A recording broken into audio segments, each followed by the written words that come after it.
एकदा एका छोट्याशा गावात राजू नावाचा एक मुलगा राहत होता. राजू खूप हुशार होता, पण त्याला एक विशेष गोष्ट करायची होती. तो आपल्या गावातील सगळ्यात मोठा आकाशगामी पतंग उडवायचा होता. एके दिवशी राजूने आपल्या आजोबांकडून एक मोठा आणि रंगीबेरंगी पतंग बनवायला शिकला. त्याने तो पतंग अगदी काळजीपूर्वक बनवला आणि त्यावर आपल्या आवडत्या रंगांनी डिझाईन केले.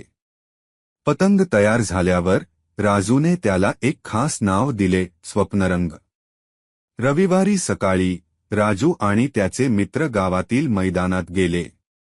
सगळ्यांनी आपापले पतंग उडवले, पण राजूचा पतंग सगळ्यात वेगात आकाशात चढू लागला. तो इतका उंच गेला की तो ढगांना स्पर्श करू लागला. सगळे मुलं आश्चर्यचकित होऊन पाहत होती. पण अचानक राजूच्या पतंगाचा दोरा तुटला आणि स्वप्नरंग आकाशात दूर दिसेनासा झाला. राजू खूप दुःखी झाला. तो घरी परत गेला आणि आजोबांना सगळं सांगितलं.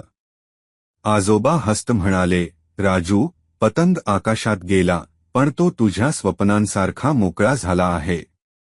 आणि कधी-कधी स्वप्न पूर्ण होण्यासाठी ती मोकळी असली पाहिजेत. काही दिवसांनंतर राजूने ऐकले की गावातील एका मुलीने त्याचा पतंग सापडल्याचे. तो पतंग तिच्या घराच्या छतावर अडकला होता. राजू तिच्याकडे गेला आणि तिने त्याला पतंग परत केला. राजू खूप आनंदी झाला आणि त्याने त्या मुलीशी मैत्री केली.